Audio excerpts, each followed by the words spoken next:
ನಾರಾಯಣಾಯ ಪರಿಪೂರ್ಣಗುಣಾರ್ಣವಾಯ ವಿಶ್ವೋದಯೋ ಸ್ಥಿತಿಲಯೋ ನಿಯತಿಪ್ರದಾಯ ಜ್ಞಾನಪ್ರದಾಯ ವಿಬುಧ ಅಸುರ ಸೌಖ್ಯ ದುಃಖ ಸತ್ಕಾರಣಾಯ ವಿತತಾಯ ನಮೋ ನಮಸ್ತೆ. ಶ್ರೀ ಗುರುಭ್ಯೋ ನಮಃ. ಈಗ ನರಕ ವರ್ಣನೆ ಹೇಳ್ತಾ ಇದ್ದಾರೆ. ಸುಖಮುನೀಶ್ವರರಿಂದ ಊರ್ಧ್ವ ಮತ್ತು ಅಧೋಲೋಕಗಳ ವಿವರಣೆಗಳನ್ನೆಲ್ಲ ಮೇಲ್ಕಂಡಂತೆ ತಿಳಿದ ಪರೀಕ್ಷಿತರಾಜನು ಆ ಮಹರ್ಷಿಗಳನ್ನು ಕುರಿತು, ಮುನಿವರ್ಯರೇ, ಈಗ ತಾವು ವಿವರಿಸಿದ ಲೋಕಗಳೆಲ್ಲವೂ ಸುಖ ದುಃಖಗಳ ತಾರತಮ್ಯದಿಂದ ಒಂದಕ್ಕೊಂದು ವಿಲಕ್ಷಣವಾಗಿರುವುದು ಹೇಗೆ ಎಂಬುದನ್ನು ತಿಳಿಯಲು ಅಪೇಕ್ಷೆಯುಂಟಾಗಿದೆ. ಫಲಾಪೇಕ್ಷೆಯಿಂದ ಜನರು ಒಂದೇ ವಿಧವಾದ ಪ್ರವೃತ್ತಿ ಕರ್ಮದಿಂದ ಈ ಲೋಕಗಳನ್ನು ಹೊಂದುವರೆಂಬುದು ಸಿದ್ಧವಾದಲ್ಲಿ ಅವರಲ್ಲಿ ಕೆಲವರು ಸುಖವನ್ನು ಮತ್ತು ಕೆಲವರು ದುಃಖವನ್ನು, ಬೇರೆ ಕೆಲವರು ಸುಖ ದುಃಖ ಮಿಶ್ರ ಫಲವನ್ನು ಹೊಂದಲು ಕಾರಣವೇನು? ಈ ವಿಚಾರವನ್ನು ದಯವಿಟ್ಟು ತಿಳಿಸಬೇಕು ಎಂದು ಪ್ರಾರ್ಥಿಸಿದನು. ಆಗ ಸುಖಮನೀಂದ್ರರು, ರಾಜೇಂದ್ರ, ಕೇಳು. ಲೋಕದಲ್ಲಿ ಸತ್ವ ರಜಸ್ತಮೋ ಗುಣಗಳ ತಾರತಮ್ಯದಿಂದ ಜೀವಾತ್ಮರಲ್ಲಿ ಸಾತ್ವಿಕರು, ರಾಜಸರು ಮತ್ತು ತಾಮಸರು ಎಂಬ 3 ವರ್ಗಗಳು ಏರ್ಪಟ್ಟಿರುವವು. ಈ ಗುಣ ಮತ್ತು ಸ್ವಭಾವಗಳನ್ನು ಅನುಸರಿಸಿ ಆಯಾ ಪ್ರಾಣಿಗಳ ಬುದ್ಧಿಯು ಅವರ ನಡೆಯಿಸುವ ಕಾರ್ಯಗಳು 3 ವಿಧವಾಗಿರುವವು. ಈ 3 ಗುಣಗಳ ತಾರತಮ್ಯಾನುಸಾರವಾಗಿಯೇ ಆಯಾ ಜೀವರು ತಾವು ಕೈಗೊಳ್ಳುವ ಕರ್ಮ ಫಲಾನುಸಾರವಾಗಿ ಆಯಾ ಲೋಕಗಳನ್ನು ಹೊಂದಿ ತಮ್ಮ ತಮ್ಮ ಶ್ರದ್ಧಾಭಕ್ತಿಗಳನ್ನು ಅನುಸರಿಸಿ ಸುಖವನ್ನಾಗಲಿ ದುಃಖವನ್ನಾಗಲಿ ಅನುಭವಿಸುವರು. ಸುಖ ಅಥವಾ ದುಃಖ ಇವುಗಳ ಅನುಭವವು ಅವರವರ ಶ್ರದ್ಧಾ ತಾರತಮ್ಯವನ್ನು ಅನುಸರಿಸಿ ವಿಧಿಸಲ್ಪಡುವುದು. ಜೀವಾತ್ಮನು ಅನಾದಿಯಾದ ಅಜ್ಞಾನ ವಶವಾಗಿ ಮಾಡುವ ಕರ್ಮಗಳು ಇಷ್ಟೇ ಅಥವಾ ಇಂಥವೇ ಎಂದು ವಿವರಿಸಿ ಹೇಳಲು ಸಾಧ್ಯವಿಲ್ಲ. ಇವುಗಳಿಗೆಲ್ಲ ಯೋಗ್ಯವಾದ ಶಿಕ್ಷೆಯು ಆಯಾ ಜೀವಿಗೆ ವಿವಿಧ ಯಾತನೆಗಳ ರೂಪದಲ್ಲಿ ನರಕದಲ್ಲಿ ಸಿದ್ಧವಾಗಿರುವುದು. ಈ ನರಕಗಳೆಂಬುವು ಎಲ್ಲಿವೆ, ಅವುಗಳ ವಿವರವೇನು ಎಂದು ತಿಳಿಯಲು ನಿನಗೆ ಕುತೂಹಲವಿರಬಹುದು. ಕೇಳು. ಈ ಭೂಮಂಡಲಕ್ಕೆ ದಕ್ಷಿಣ ದಿಕ್ಕಿನಲ್ಲಿ ಬ್ರಹ್ಮಾಂಡದಲ್ಲಿಯೇ ಅಂತರ್ಗತವಾಗಿ ಈ ನರಕವೆಂಬುದು ಅಂಡಜಲಕ್ಕೆ ಮೇಲೆ ಇರುವುದು. ಪಿತೃಗಣಗಳು ಇರುವುದು ಈ ದಕ್ಷಿಣ ದಿಕ್ಕಿನ ಭಾಗದಲ್ಲಿ. ಈ ಗಣಗಳು ಸಮಾಧಿಯೋಗ ನಿರತರಾಗಿದ್ದು ತಮ್ಮ ತಮ್ಮ ಕುಲ ಸಂತತಿಯನ್ನು ಆಶೀರ್ವದಿಸುತ್ತಿರುವವರು. ಸೂರ್ಯಪುತ್ರನಾದ ಯಮರಾಜನು ಈ ಪಿತೃಗಳಿಗೆ ಪತಿಯಾಗಿ ತನ್ನ ಪರಿವಾರದೊಂದಿಗೆ ಇಲ್ಲಿದ್ದು ಭಗವದಾನುಜ್ಞಾನುಸಾರವಾಗಿ ಭೂಮಂಡಲದಲ್ಲಿ ಮರಣ ಹೊಂದಿದವರನ್ನು ತನ್ನ ದೂತರ ಮೂಲಕ ಕರೆತರಿಸಿಕೊಂಡು ಅವರವರ ಪಾಪ ಕರ್ಮಾನುಸಾರ ದಂಡಿಸುವ ಕಾರ್ಯದಲ್ಲಿ ನಿರತನಾಗಿರುವನು. ಅವನ ಆಜ್ಞಾನುಸಾರ ಅವನ ಭಟರು ಪಾಪಿಗಳನ್ನು 28 ಬಗೆಯ ನರಕಗಳಲ್ಲಿ ವಿವಿಧ ಯಾತನೆಗಳನ್ನು ಶಿಕ್ಷಿಸುವರು. ಅವುಗಳ ಹೆಸರುಗಳು, ಲಕ್ಷಣ, ಆಕಾರಗಳು ಅಲ್ಲಿ ಕೊಡಲ್ಪಡುವ ಶಿಕ್ಷೆಗೆ ಅನುಸಾರವಾಗಿರುವವು. ಅವುಗಳ ಹೆಸರನ್ನು ಕೇಳು. ತಾಮಿಸ್ರ, ಅಂಧತಾಮಿಸ್ರ, ರೌರವ, ಮಹಾರೌರವ, ಕುಂಭೀಪಾಕ, ಕಾಲಸೂತ್ರ, ಅಸೀನತ್ರವನ, ಹಸಿಪತ್ರವನ, ಸೂಕರಮುಖ, ಅಂಧಕೋಪ, ಕ್ರಿಮಿಭೋಜನ, ಸಂದಂಶ, ತಪ್ತೋರ್ಮಿ, ವಜ್ರಕಂಟಕ, ಶಾಲ್ಮಲಿ, ವೈತರಣಿ, ಪುಯೋಧ, ಪ್ರಾಣರೋಧ, ವಿಷಸನ, ಲಾಲಾಭಕ್ಷ, ಸಾರಮೇಯಾದನ, ಅವೀಚಿ, ಅಯಃಪಾನಗಳೆಂಬ ಈ 21 ಮುಖ್ಯವಾದವು. ಇವುಗಳಲ್ಲದೆ ಚಾರಕರ್ದಮ, ರಕ್ಷೋಗಣ, ಭೋಜನ, ಶೂಲಪುತ್ರ, ಶೂಲಪ್ರೂತ, ದಂದಶೋಕ, ಅವಟ ನಿರೋಧನ, ಶರ್ಯಾವರ್ತನ ಮತ್ತು ಶುಚೀಮುಖ ಈ 7 ಸೇರಿ ಒಟ್ಟು ಈ 28 ನರಕ ಪ್ರದೇಶಗಳಲ್ಲಿ ದುಷ್ಕರ್ಮಿಗಳಿಗೆ ಅವರವರ ವಿವಿಧ ದುಷ್ಕರ್ಮಗಳಿಗೆ ಅನುಸಾರವಾಗಿ ವಿಧಿಸುವ ಶಿಕ್ಷೆಗಳಿಗೆ ಪಾರವೇ ಇಲ್ಲ. ಒಟ್ಟಿನಲ್ಲಿ ಇವೆಲ್ಲವೂ ಯಾತನಾಮಯ ಪ್ರದೇಶಗಳಂತೆ ತಿಳಿ. ಈ ಲೋಕದಲ್ಲಿ ಯಾವನು ಸ್ವಾರ್ಥ ಬುದ್ಧಿಯಿಂದ ಬೇರೆಯವರ ಹಣವನ್ನು, ಹೆಂಡಿರನ್ನು, ವಸ್ತುಗಳನ್ನು ಅಪಹರಿಸಿ ವಂಚಿಸುವನು, ಅವನನ್ನು ಘೋರಾಕಾರಿಗಳಾದ ಯಮಭಟರು ಪಾಶಗಳಿಂದ ಬಂಧಿಸಿ ತಾಮಿಸ್ರವೆಂಬ ನರಕಕ್ಕೆ ನೂಕುವರು. ಅಲ್ಲಿ ಅವನು ತಿನ್ನಲು ಅನ್ನವಿಲ್ಲದೆ, ಕುಡಿಯಲು ನೀರಿಲ್ಲದೆ, ತಡೆಯಲಾರದ ಹಸಿವು ಬಾಯಾರಿಕೆಗಳಿಂದ ಪೀಡಿತನಾಗಿದ್ದರೂ ಕೊಡದೆ ಯಮಭಟರು ಆಗಾಗ ಕಸಗಳಿಂದ ಪ್ರಹರಿಸುತ್ತಲೂ ದೊಡ್ಡ ದೊಡ್ಡ ಬಂಡೆ ಕಲ್ಲುಗಳನ್ನು ಅವನ ಮೇಲೆ ಎಸೆದು ನೋಯಿಸುತ್ತಲೂ ಇರುವರು. ಈ ಯಾತನೆಗಳಿಂದ ಅವನು ಭಯಗೊಂಡು ಬೀರುತ್ತಾ ಅಂಧಕಾರಮಯವಾದ ಈ ತಾಮಿಸ್ರ ನರಕದಲ್ಲಿ ಮಾರ್ಗ ಕಾಣದೆ ಸಂಕಟ ಪಡುತ್ತಿರುವವನು. ಹೀಗೆ ಪರರ ಹೆಣ್ಣು ಹೊನ್ನು ಮಣ್ಣುಗಳನ್ನು ವಂಚಿಸಿ ಅಪಹರಿಸಿ ತನ್ನ ಮತ್ತು ತನ್ನವರ ಸುಖೋಪಭೋಗಗಳಿಗಾಗಿ ಉಪಯೋಗಿಸುತ್ತಾ ಮೈಮರೆತಿರುವ ದುಷ್ಕರ್ಮಿಯನ್ನು ಅಂಧತಾಮಿಸ್ರವೆಂಬ ಘೋರ ನರಕಕ್ಕೆ ನೂಕಿ ಯಮಭಟರು ನಿಷ್ಕರಣಿಗಳಾಗಿ ಹಿಂಸಿಸುವರು. ಯಾವನು ಇತರರ ಭೂತಜಾಲಕ್ಕೆ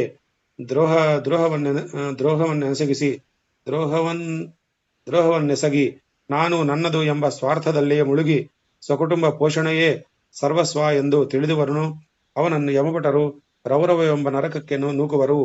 ಆ ದುಷ್ಕರ್ಮಿಯು ತಾನು ಬಹು ಮಮತೆ ವ್ಯಾಮೋಹಗಳಿಂದ ತನ್ನವರೆಂದು ತಿಳಿದಿದ್ದ ಎಲ್ಲವರನ್ನೂ ಇಲ್ಲೇ ಬಿಟ್ಟು ತಾನು ವಿವಿಧ ರೀತಿಯಲ್ಲಿ ಪೀಡಿಸಿದ್ದ ಬೇರೆ ಬೇರೆ ಪ್ರಾಣಿಗಳೇ ರುರುಗಳೆಂದು ಸೂಕ್ಷ್ಮ ಜಂತುಗಳಾಗಿ ಅಲ್ಲಿ ಕೊಡುತ್ತಿರುವ ವಿಚಿತ್ರ ಹಿಂಸೆಗಳಿಂದ ಎಣೆಯಿಲ್ಲದ ದುಃಖಾನುಭವ ಮಾಡುವನು.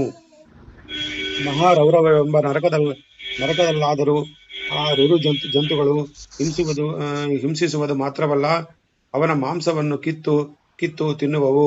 ಯಾವ ನರಧಾಮನು ಈ ಭೂಲೋಕದಲ್ಲಿ ಪಶುಪಕ್ಷಿ ಮೃಗಾದಿಗಳನ್ನು ಹಿಂಸಿಸಿ ಕೊಂದು ಅವುಗಳ ಮಾಂಸವನ್ನು ನಾಲಿಗೆಯ ರುಚಿಗೆಂದು ಬೇಯಿಸಿ ತಿಂದು ಆನಂದಿಸಿರುವನು, ಅವನು ಕುಂಭೀಪಾಕವೆಂಬ ನರಕದಲ್ಲಿ ಅಗಾಧವಾದ ಕಾದಣ್ಣಿಯ ಕೊಪ್ಪರಿಗೆಯಲ್ಲಿ ಬೇಯಿಸಲ್ಪಡುವನು. ಯಾವ ಮಾನವನು ಇಲ್ಲಿ ತಾಯಿ ತಂದೆಗಳು ಮತ್ತು ಗುರು ಹಿರಿಯರು ಬ್ರಾಹ್ಮಣರು ಇವರ ವಿಷಯದಲ್ಲಿ ಲಕ್ಷ್ಯವಿಲ್ಲದೆ ದ್ರೋಹವನ್ನೆಣಿಸಿ ಆನಂದಿಸುವನು, ಅವನು ಕಾಲಸೂತ್ರವೆಂಬ ನರಕಕ್ಕೆ ಸೂಕಲ್ಪಟ್ಟು ಅಲ್ಲಿ ಕೆಳಗೆ ಅಗ್ನಿಜ್ವಾಲೆಯಿಂದಲೂ ಮೇಲೆ ಸೂರ್ಯನ ಭಯಂಕರ ತಾಪದಿಂದಲೂ ತಪ್ತನಾಗುತ್ತಾ ಎತ್ತ ಹೋಗಲು ದಾರಿ ಕಾಣದೆ ಅಗಾಧ ವಿಸ್ತಾರವಾದ ತಾನಿದ್ದ ಪಾತ್ರೆಯಲ್ಲೇ ತವಿಸುತ್ತಾ ಹಸಿವು ಬಾಯಾರಿಕೆಗಳಿಂದ ಬಳಲೆ ಬೆಂಡಾಗುತ್ತಾ ಅಯ್ಯೋ ನನ್ನನ್ನು ಇಲ್ಲಿಂದ ಹೊರಕ್ಕೆ ಬಿಡಿರಿ ಎಂದು ವ್ಯರ್ಥವಾಗಿ ಬೇರಿಡುತ್ತಿರುವನು. ಆದರೆ ಯವನ ಅಗ್ನಬದ್ಧರಾದ ಆ ಭಟರಾದರೂ ಅವನ ಕಡೆಗೆ ಲಕ್ಷ್ಯವೇ ಇಲ್ಲದೆ ಹಸುವಿನ ಮೈಯಲ್ಲಿ ಎಷ್ಟು ರೋಮಗಳುಂಟೋ ಅಷ್ಟು ವರ್ಷಗಳ ಪರ್ಯಂತ ಈ ಕಾಲಸೂತ್ರ ನರಕದಲ್ಲಿ ಅವನನ್ನಿಟ್ಟು ದುಃಖಾನುಭವಗೊಳಿಸುವರು. ಈ ಲೋಕದಲ್ಲಿ ಯಾವ ಮನುಷ್ಯನು ತನಗೆ ರೋಗಾದಿ ಅಶಕ್ತಗಳೆಂದು ಇಲ್ಲದೆ ದೇಹದಾರ್ಢ್ಯವಿದ್ದಾಗಲೂ ವರ್ಣಾಶ್ರಮಾಚಾರಗಳ ಕಡೆಗೆ ಲಕ್ಷ್ಯವಿಲ್ಲದೆ ದುರಾಚಾರಿಯಾಗಿ ನಡೆದು ನಿರ್ಲಕ್ಷ್ಯದಿಂದ ಧರ್ಮಲಂಡನಾಗಿರುವನು, ಅಂತಹ ಪಾಪಿಯನ್ನು ಯಮಭಟರು ಅಸೀವತ್ರನೆಂಬ ನರಕಕ್ಕೆ ನೂಕಿ ಕೊರಡೆಗಳಿಂದ ನಿರ್ದಯರಾಗಿ ಹೊಡೆಯುತ್ತಾ ನಿಲ್ಲಲು ಅವಕಾಶ ಕೊಡದೆ ಓಡಿಸುವರು. ಹಾಗೆ ಓಡುವಾಗ ಕತ್ತಿಯ ಅಲಗುಗಳಂತೆ ತೀಕ್ಷ್ಣವಾಗಿರುವ ಅಲ್ಲಿಯ ತಾಳೆಯ ಪೊದರುಗಳಲ್ಲಿ ಮೈಯೆಲ್ಲ ಹರಿದು ಅವನು ಅಯ್ಯೋ ಕೆಟ್ಟನು ಎಂದು ಬೀರುತ್ತಾ ಮೂರ್ಛೆ ಬೀಳುತ್ತಿರುವವನು. ಈ ಲೋಕದಲ್ಲಿ ಅಧಿಕಾರ ಮತ್ತನಾದ ಯಾವ ರಾಜನು ಅಥವಾ ಅಧಿಕಾರಿಯು ಯೋಗ್ಯ ರೀತಿಯಲ್ಲಿ ನ್ಯಾಯ ವಿಮರ್ಶೆ ಮಾಡದೆ ನಿರಪರಾಧಿಗಳಿಗೆ ವಿವಿಧ ಶಿಕ್ಷೆಗಳನ್ನಿತ್ತು ಸಿಂಹಾಸನವನ್ನು ಹಿಂಸಿಸುವನು. ಅಂತಹ ದುಷ್ಕರ್ಮಿಯನ್ನು ಕ್ರೂರರಾದ ಯಮಭಟರು ಸೂಕರವೆಂಬ ನರಕಕ್ಕೆ ತಳ್ಳಿ ಅವನ ದೇಹವನ್ನು ಅಲ್ಲಿ ಗಾಣಕ್ಕೆ ಕೊಟ್ಟು ಹಿಂಡುವ ಕಟ್ಟಿನ ಜಲ್ಲೆಯಂತೆ ಹಿಂಡುವರು. ಆ ಯಾತನೆಯು ಸಹನಾತೀತವಾಗಿ ಆ ಪಾಪಿಯು ರೋಧಿಸುತ್ತಿರುವವನು. ಹಂದಿಯ ಮೂತಿಯಂತೆ ಮುಖವುಳ್ಳ ಕೆಲವು ಜಂತುಗಳು ಇಲ್ಲಿ ಈ ಬಗೆಯ ಹಿಂಸೆ ಮಾಡುವುದರಿಂದ ಇದಕ್ಕೆ ಸೂಕರ ಮುಖ ನರಕವೆಂದು ಹೆಸರಿರುವುದು. ಪರರಿಗೆ ತಮ್ಮಿಂದಾಗುವ ಹಿಂಸೆಯ ಪರಿಜ್ಞಾನವಿಲ್ಲದೆ ರಕ್ತಪಾನಾದಿಗಳಿಂದಲೇ ಜೀವಿಸುವ ಸೊಳ್ಳೆ, ತಿಗಣೆ, ಚಿಕ್ಕಾಡು ಮುಂತಾದ ಪ್ರಾಣಿಗಳು ತನ್ನಲ್ಲಿ ಸೇರದಂತೆ ನಿವಾರಿಸದೆ ಅವು ಹಿಂಸಿಸಲಾರಂಭಿಸಿದುವೆಂದು ಕೋಪಿಸಿ ಕ್ರೂರತನದಿಂದ ಅವುಗಳನ್ನು ಹಿಂಸಿಸುವನವನು ಅಂಧಕೂಪವೆಂಬ ಘೋರ ನರಕಕ್ಕೆ ತಳ್ಳಲ್ಪಟ್ಟು ಅಲ್ಲಿ ಇತಿಮಿತಿ ಇಲ್ಲದ ದುಃಖಾನುಭವಕ್ಕೆ ಈಡಾಗಿ ಲೇಷ ಮಾತ್ರವೂ ಮನಃಶಾಂತಿ ಇಲ್ಲದೆ ತಪ್ಪಿಸುವನು. ನೋಡಿ, ಸೊಳ್ಳೆಯನ್ನು ಕೂಡ ಸಾಯಿಸಬಾರದು, ಅದಕ್ಕೆ ಹೇಳೋದು ನಾನು. ಯಾವನು ಇಲ್ಲಿ ತನಕ ದೊರೆತ ಅನ್ನಾದಿ ಆಹಾರಗಳನ್ನು ಅತಿಥಿ ಅಭ್ಯಾಗತರಿಗಾಗಲಿ ಕ್ಷುಧಾರ್ಥರಿಗಾಗಲಿ ನೀಡದೆ ತಾನೇ ತಿನ್ನುವನು, ಅಲ್ಲದೆ ಯಾವನು ಶಾಸ್ತ್ರೋಕ್ತವಾದ ಪಂಚಮಹಾಯಜ್ಞಾದಿಗಳನ್ನು ಆಚರಿಸದೆ ಕೇವಲ ನಾಲಿಗೆ ರುಚಿಯೇ ಮುಖ್ಯವೆಂದೆಣಿಸಿ ಆಹಾರವನ್ನು ತಿಂದು ಮೈ ಬೆಳೆಸುವನು, ಅವನು ಕ್ರಿಮಿ ಭೋಜನವೆಂಬ ಲಕ್ಷ ಯೋಜನ ವಿಸ್ತೀರ್ಣವುಳ್ಳ ಅಗಾಧ ನರಕದಲ್ಲಿ ಬಿದ್ದು ತಾನು ಆ ಕ್ರಿಮಿಗಳನ್ನೇ ಭಕ್ಷಿಸುತ್ತಾ ಅವುಗಳಿಂದಲೂ ಕಚ್ಚಲ್ಪಟ್ಟು ಯಾತನಾನುಭವ ಮಾಡುತ್ತಾ ಸಂಕಟಪಡುವನು. ಅದಕ್ಕೆ ವೈಶ್ವದೇವ ಕಂಪಲ್ಸರಿ ಮಾಡಬೇಕು. ಯಾವನು ಕಳ್ಳತನದಿಂದಲೂ ಬಲವಂತವಾಗಿಯೂ ಬೇರೆಯವರ ಹಿರಣ್ಯ ರತ್ನಾದಿಗಳನ್ನು ಆಭರಣಗಳನ್ನು ಅಪಹರಿಸಿ ಸುಖಪಡಲು ಇಚ್ಛಿಸುವನು, ಅವನನ್ನು ಸಂದಂಶವೆಂಬ ನರಕಕ್ಕೆ ನೂಕಿ ಅಲ್ಲಿ ಕೆಂಪಗೆ ಕಾಯಿಸಿದ ಕಬ್ಬಿಣದ ಇಕ್ಷುಕಗಳಿಂದ ಅವನ ದೇಹ ಮಾಂಸವನ್ನು ಕೀಳುವರು. ಈ ಲೋಕದಲ್ಲಿ ಯಾವ ಪುರುಷನು ಕಾಮಾಂಧನಾಗಿ ತನ್ನ ಯೋಗ್ಯಳಲ್ಲದ ಮತ್ತು ತನ್ನ ಒಳಲ್ಲದ ಸ್ತ್ರೀಯನ್ನಾಗಲಿ ಅಥವಾ ಸ್ತ್ರೀಯ ಕಾಮಾಂಧತೆಯನ್ನು ತನ್ನ ಪತಿಯಲ್ಲದ ಅನ್ಯ ಪುರುಷನನ್ನಾಗಲಿ ಮೋಹಿಸಿ ಭೋಗಪಟ್ಟಲ್ಲಿ ಅಂತಹವರನ್ನು ಯಮಭಟರು ತಪೈಸೂರ್ಮಿ ಎಂಬ ಹೆಸರಿನ ನರಕದಲ್ಲಿ ಕೆಂಪಗೆ ಕಾಯಿಸಿದ ಲೋಹದ ಕಂಬವನ್ನು ಆಲಿಂಗಗೊಳಿಸಿ ನಿರ್ಬಂಧಿಸುತ್ತಾ ಕೊರಡೆಗಳಿಂದ ಪ್ರಹರಿಸುತ್ತಾ ಪೀಡಿಸುವರು. ಇಲ್ಲಿ ಯಾವನು ಯೋಗ್ಯತೆಗಳನ್ನರಿಯದೆ ಲೋಭ ಬುದ್ಧಿಯಿಂದ ಸೇವಿಸಬಾರದವರನ್ನು ಸೇವಿಸುತ್ತಾ ಧನ ಸಂಗ್ರಹ ಮಾಡಿ ಸುಖಿಸಿದಲ್ಲಿ ಅಂತವನನ್ನು ಯಮಭಟರು ವಜ್ರಕಂಟಕ ಶಾಲ್ಮಲಿ ಎಂಬ ನರಕಕ್ಕೆ ನೂಕಿ ಅಲ್ಲಿ ವಜ್ರದಂತೆ ಚೂಪಾದ ಮತ್ತು ದೃಢವಾದ ಮುಳ್ಳುಗಳುಳ್ಳ ಸಾಲ್ವಲಿ ವೃಕ್ಷ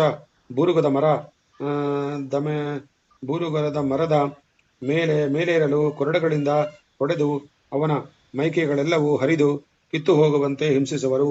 ರಾಜೇಂದ್ರ, ಪಾಪಿಗಳು ತಮ್ಮ ವಿವಿಧ ವಿಚಿತ್ರ ಪಾಪ ಕಾರ್ಯಗಳಿಗಾಗಿ ಹೀಗೆಯೇ ವೈತರಣಿ, ಉಯೋಧ, ಪ್ರಾಣ ನಿರೋಧ, ಲಾಲಾಭಕ್ಷ, ಸಾರಮೇಯಾದನ, ಅವೀಚಿ, ಆಯಪ್ಪಾನ, ಚಾರಕಧರ್ಮ, ಚಾರಕರ್ದಮ, ರಕ್ಷೋಗಣ, ಭೋಜಸ, ಶೂಲಪುತ್ರ, ದಂತಶೂಕ, ಅಕ್ಷಿಪಯಾರ್ವತ, ಸೂಚಿಮುಖ ಮುಂತಾದ ಅನೇಕಾನೇಕ ತರಕ ಸ್ಥಳಗಳಲ್ಲಿಟ್ಟು ಊಹಿಸಲು ಭಯಂಕರವೆನ್ನಿಸುವ ಅಗಾಧ ಹಿಂಸೆಗಳಿಗೆ ಒಳಪಡಿಸಿ ಯಮಭಟರು ಯಾತನೆಗೊಳಿಸುವರು.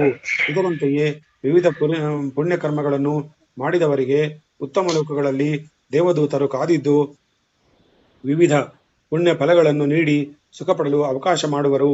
ಹೀಗೆ ಪಾಪಕಾರ್ಯ ಪುಣ್ಯ ಕಾರ್ಯಗಳೆಂಬ ಈ ಪ್ರವೃತ್ತಿ ಕರ್ಮ ನಿರತರಾದ ಜೀವರು ತಮ್ಮ ತಮ್ಮ ಪುಣ್ಯ ಪಾಪ ಕಾರ್ಯಗಳ ಫಲವಾಗಿ ದೊರೆವ ಸುಖ ದುಃಖಾನುಭವಗಳನ್ನು ಸ್ವರ್ಗ ನರಕದಲ್ಲಿಟ್ಟು ತೀರಿಸಿದ ತರುವಾಯ ಅವುಗಳ ಶೇಷವನ್ನು ಕಳೆಯುವುದಕ್ಕಾಗಿ ಈ ಭೂಲೋಕದಲ್ಲಿ ಪುನಃ ಜನ್ಮವೆತ್ತುವರು. ಪ್ರವೃತ್ತಿ ಕರ್ಮ ನಿರತರಿಗೆ ಹೀಗೆ ಸುತ್ತುವ ಕಾರ್ಯ ತಪ್ಪಿದ್ದಲ್ಲ. ಆದರೆ ನಿವೃತ್ತಿ ಕಾರ್ಯ ನಿರತರಾದವರು ಪುನರ್ಜನ್ಮವಿಲ್ಲದ ಮುಕ್ತಿಯನ್ನು ಹೊಂದುವರು. 3 ಲೋಕಗಳನ್ನು ಒಳಗೊಂಡಿರುವ ಈ ಬ್ರಹ್ಮಾಂಡ ಕೋಶವನ್ನೇ ಪುರಾಣಗಳಲ್ಲಿ 14 ಲೋಕಗಳನ್ನಾಗಿ ವರ್ಣಿಸಿ ಹೇಳಿರುವವರು. ಭೂಮಿ ಮತ್ತು ಅದರ ಕೆಳಗಿರುವ ಅಥಳಾದಿ ಪಾತಾಳದವರೆಗಿನ ಲೋಕಗಳನ್ನೆಲ್ಲ ಭೂಲೋಕವೆಂದು, ಭುವರ್ಲೋಕ ಸುವರ್ಲೋಕಾದಿಗಳನ್ನು ಕೊಂಡು ಸತ್ಯಲೋಕದವರೆಗಿನ ಲೋಕಗಳನ್ನೆಲ್ಲ ದ್ವಿಲೋಕವೆಂದು, ಇವೆರಡರ ನಡುವಿನ ಭಾಗವನ್ನು ಅಂತರಿಕ್ಷ ಲೋಕವೆಂದು ವಿಭಾಗಿಸಿ ನಾನು ವಿವರಿಸುವ ಲೋಕಗಳನ್ನು ಪುರಾಣಾಂತರದಲ್ಲಿ ಚತುರ್ದಶ ಭುವನಾಂತರ್ಗತ ಬ್ರಹ್ಮಾಂಡವೆಂದು ವರ್ಣಿಸುವ ರೂಢಿಯುಂಟು. ಪರಮ ಪುರುಷನಾದ ಶ್ರೀಮನ್ನಾರಾಯಣನಿಗೆ ಈ ಬ್ರಹ್ಮಾಂಡವು ಸ್ಥೂಲ ರೂಪದಿಂದ ಗೋಚರವಾಗುವ ಸ್ಥೂಲ ಶರೀರವೆಂದು ಹೇಳಿದರೆ ಅದೇ ನಿಜವಾದ ತತ್ವಾಭಿಪ್ರಾಯವು. ಭಗವಂತನ ಸ್ಥೂಲ ಶರೀರವನ್ನು ವರ್ಣಿಸುವ ಈ ವಿವರಗಳನ್ನು ಯಾವ ಮನುಷ್ಯನು ಶ್ರದ್ಧಾಭಕ್ತಿ ಯುಕ್ತನಾಗಿ ಅದರಿಂದ ಕೇಳುವನು ಅವನು ವೇದಾಂತ ಪ್ರತಿಪಾದಿತನು, ಸರ್ವವ್ಯಾಪಿಯೂ ದಿವ್ಯಮಂಗಳ ಸ್ವರೂಪಯುಕ್ತವೂ ಆದ ಭಗವಂತನ ಸೂಕ್ಷ್ಮ ರೂಪವನ್ನು ತಿಳಿಯಬಲ್ಲನು. ಹೀಗೆ ಭಗವಂತನ ಸ್ಥೂಲ ಸೂಕ್ಷ್ಮ ರೂಪಗಳೆರಡರ ನಿಶ್ಚಯ ವೃತ್ತಾಂತವನ್ನು ಗುರುಮುಖದಿಂದ ಶ್ರವಣ ಮಾಡಿ ಸ್ಥೂಲ ರೂಪವನ್ನು ಮನಸ್ಸಿನಲ್ಲಿ ಧಾರಣೆ ಮಾಡಿಕೊಂಡು ಪರಿಭಾವಿಸುತ್ತಾ ಬಂದಲ್ಲಿ ಕ್ರಮಕ್ರಮವಾಗಿ ಮನಸ್ಸನ್ನು ದಿವ್ಯಾತ್ಮ ಸ್ವರೂಪವಾದ ಸೂಕ್ಷ್ಮ ರೂಪದಲ್ಲಿ ನೆಲೆಗೊಳಿಸಲು ಸಾಧ್ಯವಾಗುವುದು. ರಾಜೇಂದ್ರ, ಹೀಗೆ ಭೂಮಿ, ಅದರಲ್ಲಿನ ದ್ವೀಪಗಳು, ವರ್ಷ ವಿಭಾಗಗಳು, ಅಗಾಧವಾದ ಪರ್ವತ, ನದಿಗಳು, ಸಮುದ್ರಗಳು, ಅಂತರಿಕ್ಷ ಮತ್ತು ಪಾತಾಳ ಕುಹರಗಳು, ದಿಕ್ಕುಗಳು, ನಕ್ಷತ್ರಗಳು, ನರಲೋಕ ವಿವರಗಳು ಮೊದಲಾದ ಈ ವಿಭಾಗಗಳು ಸಮಸ್ತ ಜೀವರಾಶಿಗಳಿಗೂ ನೆಲವೀಡಾದ ಭಗವಂತನ ಸ್ಥೂಲ ರೂಪವೆಂದು ಜ್ಞಾನಿಗಳಿಂದ ಹೇಳಲ್ಪಟ್ಟು ಅಶೇಷ ಜೀವರಾಶಿಗಳಿಗೂ ಆಶ್ರಯ ಸ್ಥಾನವಾಗಿದೆ ಎಂಬುದಾಗಿ ಸುಖಮುನಿಗಳು ಪರೀಕ್ಷಿತ್ ರಾಜನಿಗೆ ಹೇಳಿದ ಕಥಾಭಾಗವನ್ನು ಸೂತ ಪುರಾಣಿಕರು ಸೌನಕಾದಿ ಮುನಿಗಳಿಗೆ ತಿಳಿಸಿದರು. ಪಂಚಮ ಸ್ಕಂದ ಸಮಾಪ್ತ. ಶ್ರೀಕೃಷ್ಣಾರ್ಪಣಮಸ್ತು.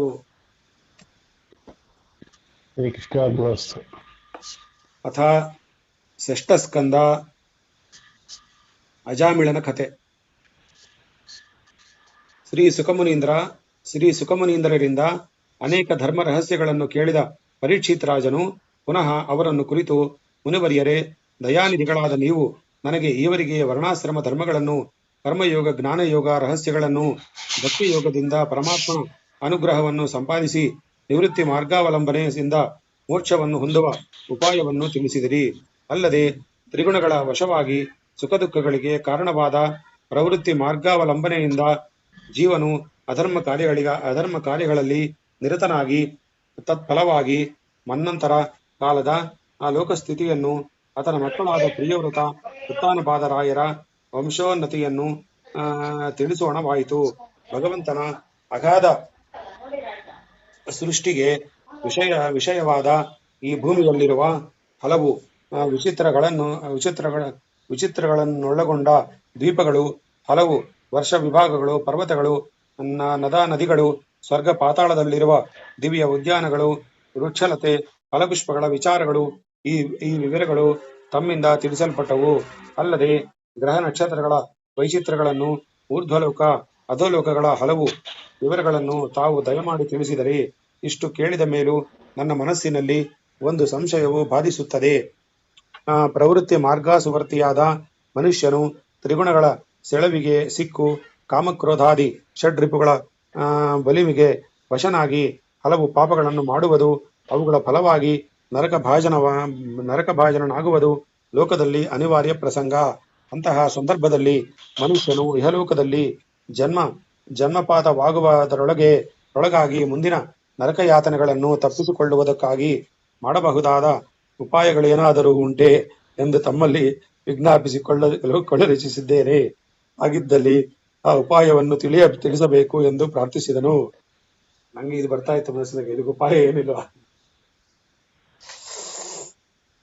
ಆಗ ಸುಖಮುನೀಂದ್ರರು, ರಾಜೇಂದ್ರ, ಲೋಕ ಕಲ್ಯಾಣ ಸಾಧಕವಾದ ನಿನ್ನ ಈ ಪ್ರಶ್ನೆಯು ವಿಹಿತವಾದುದು. ಕೇಳು.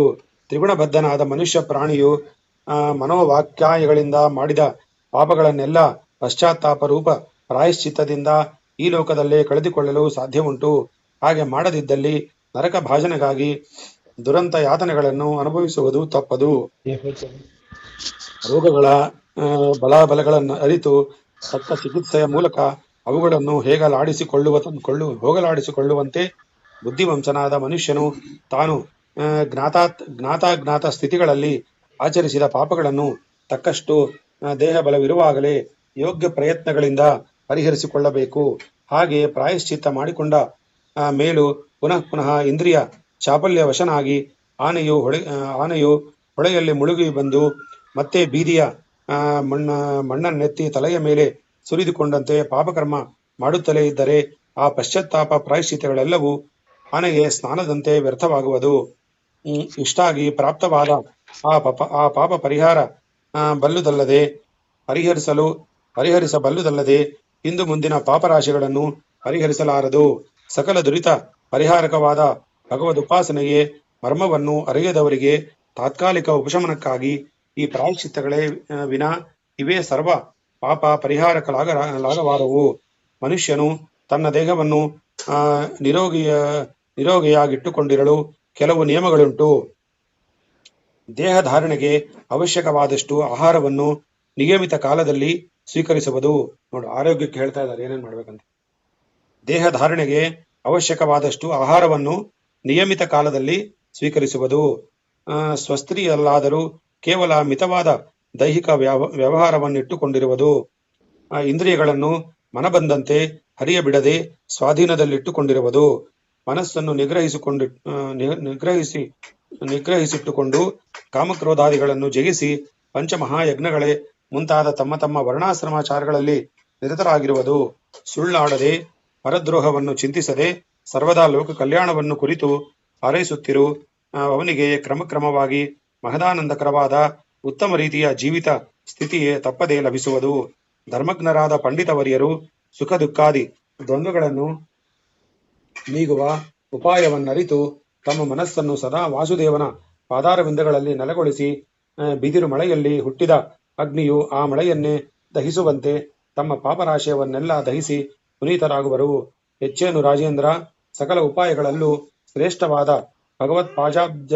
ಭಗವತ್ಪಾದಾಬ್ಜಗಳಲ್ಲಿನ ಅನನ್ಯ ಭಕ್ತಿ ಭಾಗ್ಯವೊಂದೇ ನರಕಯಾತನ ಕಾರಣಗಳಾದ ಸಕಲ ಪಾಪಗಳನ್ನು ಧ್ವಂಸಗೊಳಿಸುವ ಪರಮ ಸಾಧನವೆಂದು ನಂಬು. ಶ್ರೀಮನ್ನಾರಾಯಣನ ದಿವ್ಯ ನಾಮವನ್ನು ಮನಸ್ಸಿನಲ್ಲಿ ಒಮ್ಮೆಗಾದರೂ ಸ್ಮರಿಸಿದ ಪಾಪಿಷ್ಠರು ಎಷ್ಟು ಪ್ರಾಯಶ್ಚಿತ್ತಗಳನ್ನು ಮಾಡಿಕೊಂಡರೂ, ಎಷ್ಟು ತೀರ್ಥಯಾತ್ರೆಗಳನ್ನು ಏನು ಮಾಡಿದರೂ ಏನೂ ಫಲವಾಗದು. ಆದರೆ ಅಗಾಧ ಪಾಪ ಮಾಡಿದವನಾದರೂ ತನ್ನ ಮನಸ್ಸನ್ನು ಶ್ರೀಕೃಷ್ಣನ ಪಾದಾರವಿಂದಗಳಲ್ಲಿ ನೆಲೆಗೊಳಿಸಿ ಅನನ್ಯ ಭಾವದಿಂದ ಪ್ರಾರ್ಥಿಸತೊಡಗಿದನೆಂದರೆ ತೂಲ ರಾಶಿಯಲ್ಲಿ ಹೊಕ್ಕ ಬೆಂಕಿಯ ಕೊಂದದಂತೆ ಅವನ ಸಕಲ ದುರಿತಗಳು ಧ್ವಂಸವಾಗಿ ಮುಕ್ತನಾಗಲು ಸಾಧ್ಯವಾಗುವುದು. ಇದನ್ನು ಕುರಿತು ಶಂಕಿಸಬೇಡ. ಈ ವಿಷಯದಲ್ಲಿ ವಿಷ್ಣುದೂತರಿಗೂ ಯಮಭಟರಿಗೂ ಸಂವಾದ ನಡೆಯಲು ಕಾರಣವಾದ ಕಥೆಯುಂಟು. ಅದನ್ನು ಹೇಳುವೆನು ಕೇಳು. ಕನ್ಯಾಕುಬ್ಜವೆಂಬ ನಗರದಲ್ಲಿ ಅಜಾಮಿಳನೆಂಬ ಒಬ್ಬ ವಿಪ್ರನಿದ್ದನು. ಅವನು ಉತ್ತಮರಾದ ಮಾತಾಪಿತೃಗಳ ಉದರದಲ್ಲಿ ಜನ್ಮವೆತ್ತಿ ಬಾಲ್ಯದಿಂದಲೂ ವೇದಶಾಸ್ತ್ರಾದಿಗಳನ್ನು ಅಭ್ಯಸಿಸಿ ಆಚಾರಶೀಲನಾಗಿಯೇ ಇದ್ದನು. ಆದರೆ ಯೌವನಾವಸ್ಥೆಯಲ್ಲಿ ಪ್ರಾರಬ್ಧ ಕರ್ಮವಶನಾಗಿಯೋ ಎಂಬಂತೆ ಅವನಿಗೆ ದಾಸಿ ಸಹವಾಸ ಪ್ರಾಪ್ತವಾಯಿತು. ಒಂದು ದಿನ ತನ್ನ ತಂದೆಯ ಆಜ್ಞಾನುಸಾರ ಸಮಿತ್ತು ಕುಶ ಕಾಷ್ಟಾದಿಗಳನ್ನು ತರಲು ಕಾಡಿಗೆಂದು ಹೊರಟಿದ್ದ ಅವನಿಗೆ ಮಾರ್ಗದಲ್ಲಿ ಕಾಮಾಂಧನಾದ ಒಬ್ಬ ಶೂದ್ರನು, ಅವನಂತೆಯೇ ಕಾಮಾಂಧಗಳಾಗಿ ಲಜ್ಜಾವಿಹೀನಳಾಗಿದ್ದ ಒಬ್ಬ ಸ್ತ್ರೀಯು ಕಾಣಿಸಿದರು. ಅವರಿಬ್ಬರು ನಿರ್ಜನವಾಗಿದ್ದ ಆ ಕಾಡಿನಲ್ಲಿ ಕೇವಲ ಪಶುಚರ್ಯೆಯಲ್ಲಿ ವಿಹರಿಸುತ್ತಿದ್ದರು. ಅವನು ಆಗಾಗ ಅವಳನ್ನು ಅಪ್ಪಿ ಮುದ್ದಿಸಿ ರಮಿಸುವನು. ಅವಳು ಸಹ ನಿರ್ಜಳಲಾಗಿ ಅವನ ಆಲಿಂಗನದಲ್ಲಿ ಮೈಮರೆದು ಕ್ರೀಡಾಸಕ್ತಳಾಗಿದ್ದಳು. ಈ ದೃಶ್ಯವನ್ನು ನೋಡಿದ ಅಜಾಮಿಳ ವಿಪ್ರನು ತನ್ನನ್ನೇ ಮರೆತು ಬುದ್ಧಿಶೂನ್ಯನಂತಾಗಿ ಆ ನೋಟದಲ್ಲೇ ನಟ್ಟಿ ದೃಷ್ಟಿಯುಳ್ಳವನಾಗಿ ತನ್ಮಯನಾಗಿ ಹೋದನು. ಅವನ ವಿಚಾರ ಶಕ್ತಿಯು ಶಾಸ್ತ್ರಾರ್ಥಿಗಳ ಜ್ಞಾನವು, ತನ್ನ ಜಾತಿ ಆಚಾರ ಮುಂತಾದವುಗಳ ಸ್ಮರಣೆಯು ನಷ್ಟವಾಗಿ ಹೋದವು. ಒಡನೆ ಲಜ್ಜಾವಿಹೀನನಾಗಿ ಅವಳೆಡೆಯನ್ನು ಸೇರಿ ಅವಳ ಅಂಗಸಂಗಕ್ಕಾಗಿ ಯಾಚಿಸಿದನು. ಅವಳು ಅವನ ಉತ್ತಮ ವಂಶ ಜನನವನ್ನು, ತನ್ನ ನೀಚ ಜೀವಿತವನ್ನು ಅವನಿಗೆ ವಿವರಿಸಿ ಹೇಳಿ ಎಚ್ಚರಿಸಿದಳಾದರೂ ಅದೇನು ಪ್ರಯೋಜನಕ್ಕೆ ಬರಲಿಲ್ಲ. ಕಾಮೋದ್ರೇಕತನಾಗಿ ಅವನ ವಿವೇಚನಾ ಶಕ್ತಿಯನ್ನು ಮೀರಿ ಹೋಗಿದ್ದ ಅವನ ಇಂದ್ರಿಯಗಳು ಅವುಗಳನ್ನೇ ಲಕ್ಷ್ಯಕ್ಕೆ ತಾರದೆ ಅವಳೊಡನೆ ಬೆರೆದು ಕೇವಲ ಶ್ವಾಸ ಸೂಕರಗಳಂತೆ ಗ್ರಾಮ್ಯ ಸುಖಗಳನ್ನು ಅನುಭವಿಸಲು ಅವನನ್ನು ಬಲತ್ಕರಿಸಿದವು. ಹೀಗಾಗಿ ಅವನು ತನ್ನ ತಾಯಿ ತಂದೆಗಳನ್ನು ರಜಸ್ವಲೆಯಾಗಿ ಇನ್ನು ಮನೆಗೆ ಬಾರದಿದ್ದ ತನ್ನ ಬಾಲವಧುವನ್ನು ಮರೆತು ಆ ದಾಸಿಯೊಂದಿಗೆ ಅಹರ್ನಿಶೆಯು ಭೋಗಮಗ್ನನಾಗಿ ತನ್ನ ಸರ್ವಸ್ವವನ್ನು ಅವಳ ಸುಖ ಸಂತೋಷಗಳಿಗಾಗಿಯೇ ವಿನಿಯೋಗಿಸಿ ಅವಳಲ್ಲಿ ಅನುರಕ್ತನಾಗಿದ್ದು ಬಿಟ್ಟನು. ಈ ದುಷ್ಟ ಸಂಪರ್ಕದಲ್ಲಿ ಬಿದ್ದ ಅವನಿಗೆ ಇನ್ನು ಸ್ನಾನ ಸಂಧ್ಯಾದಿಗಳೇನು, ಆಚಾರ ವಿಚಾರಗಳೇನು, ಸರ್ವವು ನಷ್ಟವಾದ ತರುವಾಯ ಜೂಜು, ಕಳ್ಳತನ, ವಂಚನೆ ಇವುಗಳಲ್ಲಿ ನಿರತನಾಗಿ ಕುಟುಂಬ ನಿರ್ವಹಣೆ ಮಾಡಲು ಪ್ರಾರಂಭಿಸಿದನು. ಸಜ್ಜನ ನಿಂದಿತವಾದ ಈ ವೃತ್ತಿಗಳಿಂದಲೂ ಹೊಟ್ಟೆಯ ಪಾಡು ನಡೆಯದಿರಲು ಪಶುಪಕ್ಷಿ ಮೃಗಾದಿಗಳ ಬೇಟೆಯಲ್ಲಿ ತೊಡಗಿ ಮದ್ಯ ಮಾಂಸಾಹಾರಗಳಿಂದ ದಿನಗಳೆಯಲಾರಂಭಿಸಿದನು. ಮಾರ್ಗ ಕಟ್ಟಿ ಸಾಧು ಜನಗಳನ್ನು ಹಿಂಸಿಸಿ ಅವರ ಬಳಿ ಇದ್ದುದನ್ನೆಲ್ಲ ದೋಚಿಕೊಂಡು ಹಾಗೂ ಕೆಲ ಕಾಲ ಕುಟುಂಬ ಭರಣೆ ಮಾಡಲು ಪ್ರಾರಂಭಿಸಿದನು. ಹೀಗೆ ದುಷ್ಟ ಜೀವನನ್ನು ನಡೆಸುತ್ತಲೇ ಬಹುವರ್ಷಗಳ ಕಾಲ ಅವಳೊಂದಿಗೆ ಬಾಳುವೆ ಮಾಡಿ 10 ಮಕ್ಕಳನ್ನು ಪಡೆದನು. ಅವರಲ್ಲಿ ಕೊನೆಯ ಮಗನು ವೃದ್ಧಾಪ್ಯದಲ್ಲಿ ಹುಟ್ಟಿ ಮುದ್ದಾಗಿದ್ದುದರಿಂದ ಅವನನ್ನು ನಾರಾಯಣ ಎಂದು ಹೆಸರಿಟ್ಟು ಕರೆದು ಅತಿಶಯ ಪ್ರೀತಿಯಿಂದ ಲಾಲಿಸುತ್ತಿದ್ದನು. ಆ ಮಗುವಿನ ಆಟಪಾಠಗಳಲ್ಲಿ ನೆಟ್ಟ ಮನಸ್ಸುಳ್ಳಿದ್ದವನಾಗಿದ್ದ ಅಜಾಮಿಳನು ಪ್ರೇಮಾತಿಶಯದಿಂದ ತಾನು ಊಟ ಮಾಡುವಾಗ ಅವನಿಗೂ ಉಣ್ಣಿಸುತ್ತಾ, ತಾನು ಕುಡಿಯುವುದನ್ನೆಲ್ಲ ಕುಡಿಸುತ್ತಾ, ಆಗಾಗ ಮುದ್ದಿಸುತ್ತಾ ಅಪ್ಪಿಕೊಂಡು ತನ್ನ ಸಮಾನ ಧನ್ಯನಿಲ್ಲವೆಂದುಕೊಳ್ಳುತ್ತಾ ದಿನಗಳೆಯುತ್ತಿದ್ದನು. ಹೀಗೆ ಮೋಹಾಂಧನಾಗಿ ತನ್ನ ಚಿಹ್ನೆಯಿಂದ ಕಾದಿರುವ ಮೃತ್ಯು ದೇವತೆಯನ್ನು ಕಾಣದೆ ಮೈಮರೆತಿದ್ದ ಅಜಾಮಿಳನಿಗೆ 88 ವರ್ಷಗಳ ವಯಸ್ಸಾಗಿ ಹೋಯಿತು. ಮೃತ್ಯುಕಾಲವು ಸನ್ನಿಹಿತವಾಯಿತು. ಒಂದು ದಿನ ದೇಹಾಲಸ್ಯದಿಂದ ಮಲಗಿದ್ದ ಅವನ ಕಣ್ಣುಗಳಿಗೆ ಘೋರ ರೂಪದ ಯಮನಾಳುಗಳು ಕಾಣಿಸಿದರು. ಅವರ ಕಪ್ಪಾದ ಭಯಂಕರ ರೂಪಗಳು, ಕೆಂಡಗಳನ್ನು ಉಗುಳುವ ಅವರ ಕ್ರೂರ ದೃಷ್ಟಿಗಳು, ಕೈಗಳಲ್ಲಿದ್ದ ಭಯಂಕರ ಆಯುಧಗಳು, ಕರ್ಕಶವಾದ ಅವರ ಚೇತ್ಕಾರವು ಅಜಾಮಿಳನ ಎದೆ ನಡುಗಿಸುವಂತಿರಲು ಅವನು ಅವರನ್ನು ಕಂಡೊಡನೆಯೇ ಎಚ್ಚರ ತಪ್ಪಿದಂತಾದನು. ಬಾಯಲ್ಲಿನ ದ್ರವವು ಆರಿಹೋಯಿತು. ಭಯ ಕಂಪಿತನಾದ ಅವನಿಗೆ ಕಣ್ಣುಗಳು ಕತ್ತಲಿಟ್ಟಂತಾದವು. ಏನು ಹೇಳಲು ಏನು ಮಾಡಲು ತೋರದೆ ಮರಣ ಕಂಬವನ್ನೆತ್ತಿ ತಲೆಯನ್ನು ಆಚೆ ಗೀಚೆಗೆ ಎತ್ತಿ ಎತ್ತಿ ಹಾಕುತ್ತಾ ದೂರದಲ್ಲಿ ಆಡುತ್ತಿದ್ದ ತನ್ನ ಕಿರಿಯ ಮಗನಿಗೆ ಏನಪಾಯ ಉಂಟಾದೀತು ಎಂದು ಬೆದರಿ ನಾರಾಯಣ ಎಂದು ಕೂಗಿದನು. ನಾರಾಯಣ ಎಂಬ ಪವಿತ್ರ ನಾಮವು ಅವನ ಬಾಯಿಂದ ಬಂದುದೇ ತಡೆ. ಪರೀಕ್ಷಿತ್ ರಾಜ ಆ ಆಶ್ಚರ್ಯವನ್ನೇನೆಂದು ಹೇಳಲಿ. ಅಂತರಿಕ್ಷದಿಂದ ಮಹಾ ತೇಜಸ್ವಿಗಳಾದ 3 ವಿಷ್ಣುದೂತರು ಬಂದು ಅವನ ಬಳಿ ನಿಂತರು. ಅಷ್ಟು ಮಾತ್ರವಲ್ಲ, ಆ ಕ್ರೂರ ಯಮದೂತರು ಅವನ ಕೊರಳಿಗೆ ಹಾಕಿ ಬೀಸಿ ಎಳೆಯುತ್ತಿದ್ದ ಪಾಶಗಳನ್ನು ಬೇಡ ಬೇಡ ಎಂದು ನಿವಾರಿಸುತ್ತಾ ಅಜಾಮಿಳನನ್ನು ದಯಾಮಯ ದೃಷ್ಟಿಯಿಂದ ನೋಡಿ ಆದರಿಸುತ್ತಾ ನಿಂತರು. ಯಮದೂತರು ತಮ್ಮ ಕಾರ್ಯಕ್ಕೆ ಅಡ್ಡ ಬಂದ ಇವರ್ಯಾರೆಂದು ಸ್ತಬ್ಧರಾಗಿ ಏನೂ ತೋರದೆ ಸ್ವಲ್ಪ ಹೊತ್ತು ಆಶ್ಚರ್ಯದಿಂದ ನೋಡುತ್ತಲಿದ್ದು, ತರುವಾಯ ಆ ತೇಜೋಮಯ ಮೂರ್ತಿಗಳನ್ನು ಕುರಿತು, ಎಲೆ, ನೀವು ಯಾರ ಕಡೆಯವರು? ನೀವೇನು ದೇವತೆಗಳ, ಉಪದೇವತೆಗಳ, ಸಿದ್ಧರ, ಗಂಧರ್ವರ? ಯಾರು? ನಿಮ್ಮ ಕಣ್ಣುಗಳು ಕಮಲದಳಗಳಂತೆ ಹೊಳೆಯುತ್ತಿವೆ, ಮುಖವು ತೇಜಪುಂಜವಾಗಿ ದಿಕ್ಕುಗಳನ್ನೆಲ್ಲ ಬೆಳಗುವಂತಿವೆ, ಪೀತಾಂಬರಧಾರಿಗಳಾಗಿದ್ದೀರಿ. ಕಂಠಗಳಲ್ಲಿ ದಿವ್ಯ ತುಳಸಿ ಮಿಶ್ರಿತವಾದ ಪವಿತ್ರ ಪದ್ಮಮಾಲಿಕೆಗಳು ಶೋಭಿಸುತ್ತಿವೆ. ನವ ಯೌವನದಿಂದ ಶೋಭಿಸುತ್ತಿರುವ ನೀವು 4 ಭುಜಗಳಲ್ಲೂ ಶಂಖಚಕ್ರ ಗದಾಪದ್ಮಗಳನ್ನು ಧರಿಸಿ ಮಹಾಪುರುಷ ಲಕ್ಷಣಗಳಿಂದ ಬೆಳಗುತ್ತಿದ್ದೀರಿ. ಇಂತಹ ನೀವು ಯಮರಾಜನೇ ಆಜ್ಞೆಯಿಂದ ಪಾಪಿಗಳನ್ನು ಶಿಕ್ಷಿಸುವುದಕ್ಕಾಗಿ ಕರೆದೊಯ್ಯಲು ಬಂದ ನಮ್ಮನ್ನು ತಡೆಗಟ್ಟುವುದು ಯಾವ ನ್ಯಾಯ? ನೀವು ಮಹಾ ಪಾಪಿಯಾದ ಈತನೆಡೆಗೆ ಬಂದ ಕಾರಣವೇನು ಹೇಳಿ ಎಂದರು. ಆ ಮಾತುಗಳನ್ನು ಕೇಳಿ ವಿಷ್ಣುದೂತರು, ಎಲೆ, ನೀವು ಯಮಧರ್ಮರಾಜನ ಕಿಂಕರರಾದ್ದರಿಂದ ನಿಮಗೆ ಧರ್ಮಾಧರ್ಮಗಳ ಪೂರ್ಣ ಪರಿಚಯವಿರಬಹುದು. ನಿಮ್ಮ ದಂಡನೆಯ ನಿಯಮಗಳೇನೆಂದು ನಮಗೂ ತಿಳಿಸಿರಿ. ಇವನನ್ನು ಶಿಕ್ಷಿಸಬೇಕೆಂದು ಸೆಳೆಯೊಯ್ಯಲು ಬಂದಿರುವಿರಲ್ಲ. ಇವನ ತಪ್ಪೇನು? ಲೋಕದಲ್ಲಿ ಕರ್ಮ ಮಾಡಿದವರಲ್ಲೇನು ದಂಡನಾರ್ಹರೇ? ಹೀಗೆ ಇದರ ರಹಸ್ಯವೇನು ಎಂದು ನುಡಿದರು. ಆಗ ಯಮದೂತರು, ಎಲೆ, ಸರ್ವಸಾಮಾನ್ಯನಾದ ಈ ವಿಚಾರವನ್ನು ಕುರಿತು ಹೇಳಬೇಕೆ? ಲೋಕದಲ್ಲಿ ವೇದ ವಿಹಿತವಾದದ್ದು ಧರ್ಮ, ಅದಕ್ಕೆ ವಿರುದ್ಧವಾದದ್ದು ಅಧರ್ಮ ಎಂಬುದು ಸುಪ್ರಸಿದ್ಧವಷ್ಟೇ. ಈ ವಿಧಿ ನಿಷೇಧಗಳನ್ನು ನಿಯಮಿಸತಕ್ಕ ವೇದಗಳೆಂಬುವು ಶ್ರೀಮನ್ನಾರಾಯಣನ ನಿಶ್ವಾಸ ರೂಪವಾಗಿ ಆವಿರ್ಭವಿಸಿ ಭಗವದಾಜ್ಞೆಯಿಂದಲೇ ಲೋಕದಲ್ಲಿ ವ್ಯಾಪಿಸಿರುವವು. ಅವು ಅನಾದಿಯಾಗಿ ಅಪೌರುಷೇಯವನ್ನಿಸಿ ನಾಶರಹಿತವಾಗಿ ಲೋಕ ಕಲ್ಯಾಣಕರವಾದ ಧರ್ಮಾಧರ್ಮಗಳನ್ನು ನಿರೂಪಿಸುತ್ತಿರುವವು.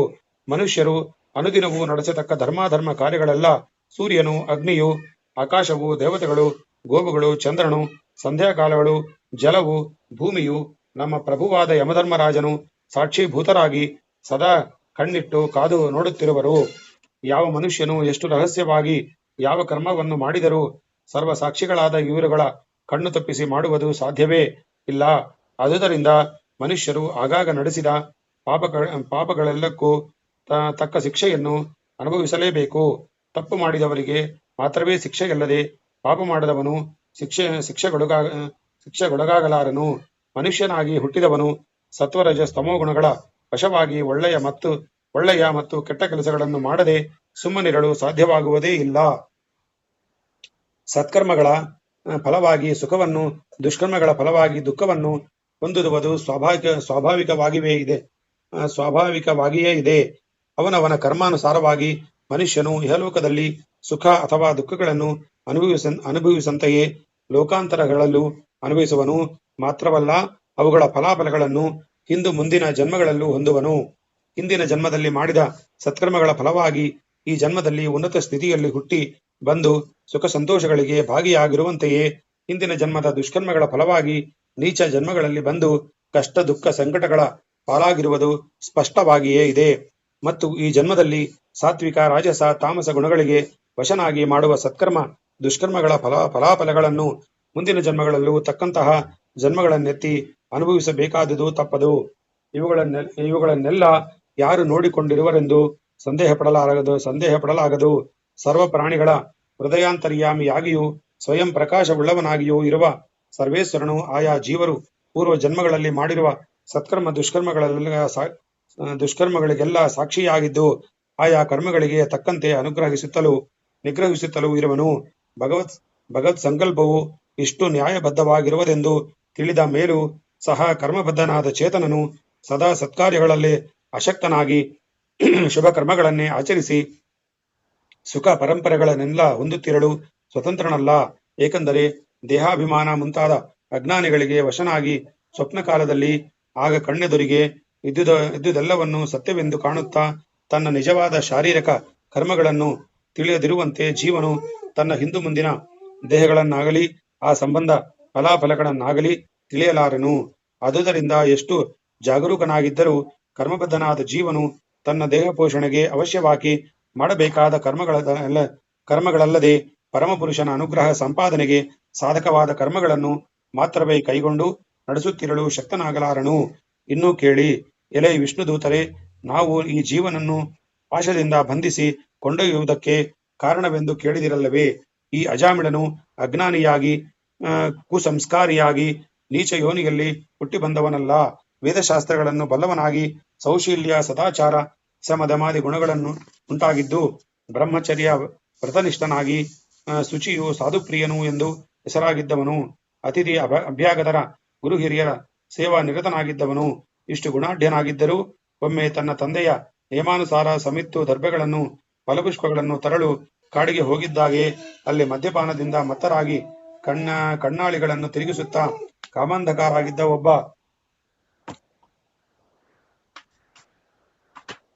ಒಬ್ಬ ಶೂದ್ರನನ್ನು ಅವನ ಗೆಳತಿಯನ್ನು ಕಂಡು ಅವರ ಪಶುಚರ್ಯಗಳನ್ನು ಕಣ್ಣಿಟ್ಟು ನೋಡುತ್ತಾ ಮೈಮರೆತು ಕಾಮಾಂಧನಾಗಿ ಅವರನ್ನು ಅನುಸರಿಸಲು ಮನಸ್ಸು ಮಾಡಿದನು. ಇವನ ಶಾಸ್ತ್ರಜ್ಞಾನ, ನಿಷ್ಠೆ, ಇಂದ್ರಿಯ ನಿಗ್ರಹ ಮುಂತಾದ ಸಮಸ್ತ ಸದ್ಗುಣಗಳು ಸೂರೆ ಹೋಗಿ ಇವನು ಆ ಶೂದ್ರ ಸ್ತ್ರೀಯ ದಾಸನಾಗಿ ಅವಳಲ್ಲಿ ಕಾಮ ಸಂತೃಪ್ತಿ ಪಡೆಯುತ್ತಾ ತನ್ನ ಆಯುಷ್ಯನ್ನೆಲ್ಲ ಅವಳ ಮತ್ತು ಅವಳಲ್ಲಿ ತಾನು ಪಡೆದ ಮಕ್ಕಳ ಕುಟುಂಬ ಪೋಷಣೆಯಲ್ಲೇ ಕಳೆದು ವೃದ್ಧನಾದನು. ಆ ಕುಟುಂಬ ಪೋಷಣೆಗಾಗಿ ಇವನು ಮಾಡಿದ ಪಾಪಕಾರ್ಯಗಳು ಅನಂತ. ತನ್ನ ಮಾತಾಪಿತೃಗಳನ್ನಾಗಲಿ ಭ್ರಷ್ಟನಾಗಿ ಕರ್ಮಬಾಹಿರನಾಗಿ ಸ್ವೇಚ್ಛಾಚಾರಿಯಾಗಿ ಮದ್ಯ ಮಾಂಸಾದಿಗಳ ಸೇವನೆಗೆ ಹೇಸದೆ ಸಜ್ಜನ ನಿಂದಿತವಾದ ಇಂತಹ ಪಾಪಕಾರ್ಯ ನಿರತನಾದ ಇವನು ತನ್ನ ಪಾಪಗಳಿಗಾಗಿ ಎಂದೂ ಪಶ್ಚಾತ್ತಾಪ ಪಟ್ಟಿರುವುದಿಲ್ಲ, ಏನೊಂದು ಪ್ರಾಯಶ್ಚಿತ್ತವನ್ನು ಮಾಡಿಕೊಂಡಿರುವುದಿಲ್ಲ. ಇಂತಹ ಈ ಪಾಪಿಯ ಸಕಲ ಪಾಪಗಳು ನರಕ ಯಾತನಾ ಅನುಭವದಿಂದ ಇಲ್ಲದೆ ಪರಿಹಾರವಾಗುವ ಬೇರೆ ಮಾರ್ಗವೇನಿದೆ? ಆದುದರಿಂದ ಇವನನ್ನು ನಮ್ಮ ಪ್ರಭುವಿನ ಆಜ್ಞಾನುಸಾರ ಕೊಂಡೊಯ್ಯುತ್ತಿರುವವು ಎಂದರು. ಶ್ರೀಕೃಷ್ಣಾರ್ಪಣಮಸ್ತು.